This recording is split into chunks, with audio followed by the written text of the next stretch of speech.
Yang pertama, untuk mengetahui dan menganalisis struktur perekonomian nasional.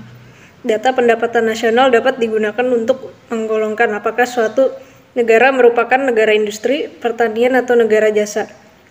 Contohnya, berdasarkan perhitungan pendapatan nasional, dapat diketahui bahwa Indonesia termasuk negara pertanian atau agraris, sementara Jepang merupakan negara industri.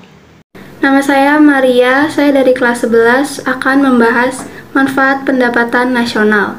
Kedua, untuk menentukan besarnya kontribusi segala sektor perekonomian terhadap pendapatan nasional.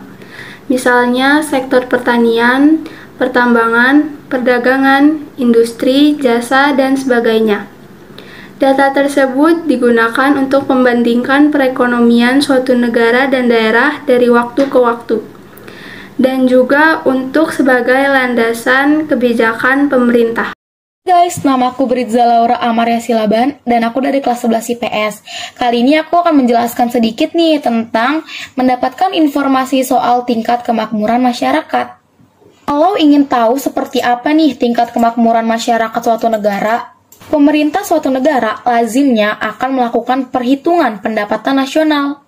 Mengetahui tingkat kemakmuran dapat membuat pemerintah negara tersebut mendapatkan informasi-informasi lainnya yang mempengaruhi tingkat ekonomi tersebut, seperti kualitas hidup masyarakat, serta standar hidup yang berlaku di lingkungan masyarakat tersebut. Halo, nama saya Grace Aswita Sterli dari Nouri Group. Sekarang kami akan menjelaskan tentang manfaat pendapatan nasional. Yang keempat itu untuk membantu pemerintah untuk melakukan evaluasi dan mengukur perubahan yang terjadi. Setelah melakukan perhitungan pendapatan nasional, maka pemerintah suatu negara akan langsung tahu bagaimana tingkat kemakmuran rakyatnya. Adapun evaluasi yang dilakukan biasanya menyangkut kebijakan ekonomi yang sudah mereka lakukan selama ini.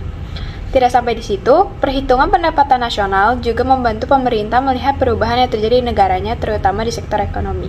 Hasil perhitungan pendapatan nasional pun akan menunjukkan sebuah grafik di mana perubahan ekonomi suatu negara dari waktu ke waktu.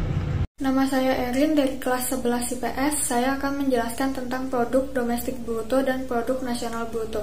Pendapatan nasional terbagi menjadi 5 macam, diantaranya yang pertama produk domestik bruto atau GDP.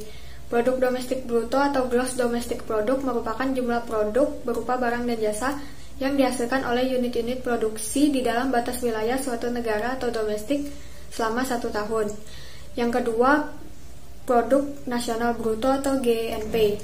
Produk nasional bruto atau gross national product merupakan nilai produk berupa barang dan jasa yang dihasilkan oleh penduduk suatu negara.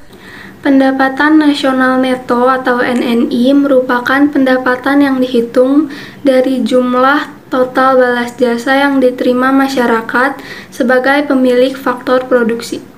Saya Bridget Michelle dari kelompok Nomi Group. Saya akan menjelaskan tentang pendapatan yang siap dibelanjakan dan pendapatan perseorangan atau bisa disebut juga dengan PI.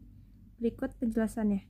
Nah, selanjutnya ada pendapatan yang siap dibelanjakan. Nah, ini tuh bisa disebut juga dengan impossible income, yaitu pendapatan yang siap untuk dimanfaatkan guna membeli barang dan jasa konsumsi, dan selebihnya menjadi tabungan yang disalurkan menjadi investasi. Dan yang terakhir ada pendapatan perseorangan atau bisa disingkat juga sebagai PI. Pendapatan perseorangan adalah jumlah pendapatan yang diterima oleh setiap orang dalam masyarakat, termasuk pendapatan yang diperoleh tanpa melakukan kegiatan apapun, misalnya gaji seorang pegawai negeri, maupun pendapatan pengusaha yang didapatkan secara berantai.